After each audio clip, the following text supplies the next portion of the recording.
গ্রাম আমার বরাবরই পছন্দের। গ্রামের সব কিছুই আমার ভালো লাগে। আমি চাইতাম সবসময় গ্রামে থাকবো, কিন্তু জব করার সুবাদে শহরে থাকতে হয়। তাও গ্রামে গেলে গ্রামের স্বাদ নেওয়ার চেষ্টা করি। যাই হোক, আসসালামু আলাইকুম সবাইকে। সবাই কেমন আছেন? বাড়িতে গেছিলাম, তো মাকে জিজ্ঞেস করলাম, মা পুকুরে মাছ আছে, ছোটো মাছ আছে কিনা, মানে চিংড়ি মাছ আছে কিনা। মা বলল আছে। সেটা শুনে খবিরুলকে বললাম, মানে আমার ভাইস্তা খবিরুলকে বললাম, খবিরুল কয়টা মাছ ধরে দিবি, তুই মাছ ধরবি আর আমি টোকাবো। এটা শুনেও খুশিতে বললো, আচ্ছা ঠিক আছে, আমি ধরে দিব। তাই আমি আবার চিংড়ি মাছ ধরতে চললাম। কোন পরে ধরবি? এই পুকুরে ধরবো। আচ্ছা, নাম তাহলে হইলো ওরে।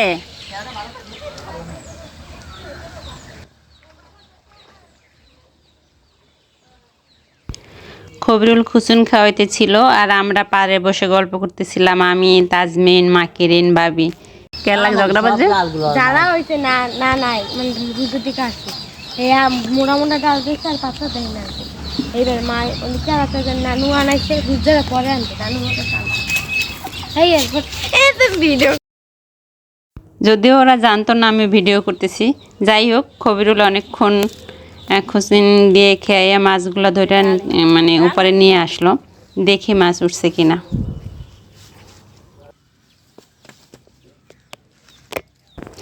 আমি দেখে অবাকও হলাম এবং ভালোও লাগলো। কি সুন্দর মাছ, টাটকা মাছ, দেখেই ভালো লাগতেছে।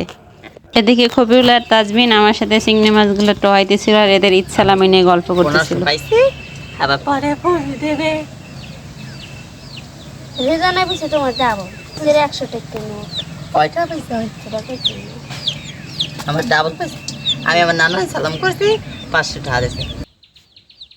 ওদের ইচ্ছালামের গল্প করতে করতে অনেকগুলো মাছে টোকানলাম আর হচ্ছে ওরা আবার ইচ্ছালামি রেখে আবার আরেকটা নতুন গল্প শুরু করলো আর আমি ওদের গল্পগুলো মন দিয়ে শুনতেছিলাম আর হাসতেছিলাম। ওইদিকে তার বেশি পাওয়া যায় কোলাই। একবার বৃষ্টিতে কোলা কত তোলাই গেছে যে পানিতে আনছে না হালকা সেই কলরে এত বড় বড় হলা চিংড়ি মাছ একসাথে গিয়ে মাইসে খেয়াত ভরে ভরে একসাথে হলা চিংড়ি মাছ ধরছে খেয়াত ভরে। যাই হোক, তাজমিন খেয়াত ভরে ভরে আর বান্ন ভরে ভরে মাছ পাইছে। এর মধ্যে একটা মজার কথা হলো, তাজমিন ওর কথা বলতেছিল কিন্তু আমি ভুল বুঝছিলাম, আমি ভাবছি ওর মায়ের কথা বলতেছিল। মার 5-6 বছর চলে না ওর আমার ও তো আমার 5 বছর চলে না 6 বছর চলে না দেখি ওটা ঠিক। আমি মনে করছি মার কথা। যাই হোক, ওদের সাথে গল্প করতে করতে আর ওদের গল্প শুনতে শুনতে বেশ অনেকগুলা মাছ ধরা হয়ে গেল। ভাবছিলাম ঘরে এসে বলবো মা এই মাছগুলা দিয়ে তরকারি রান্না করতে, কিন্তু এসে দেখি মা অনেকগুলো আইটেম রেডি করে ফেলছে।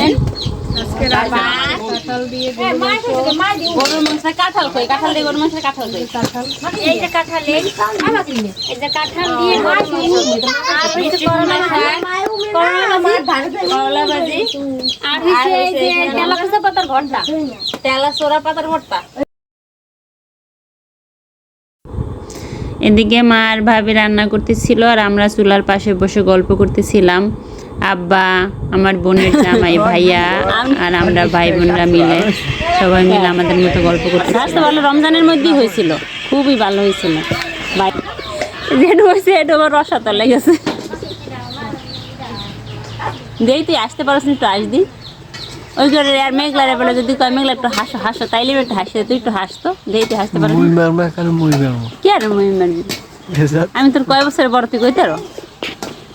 হ্যাঁ, আমাদের সবার ছোট ভাই, সবার আদরের ছোট ভাইয়ের মন খারাপ ছিল, তাই ওকে একটু স্বাভাবিক করার চেষ্টা করলাম, হাসানোর চেষ্টা করলাম সবাই মিলে।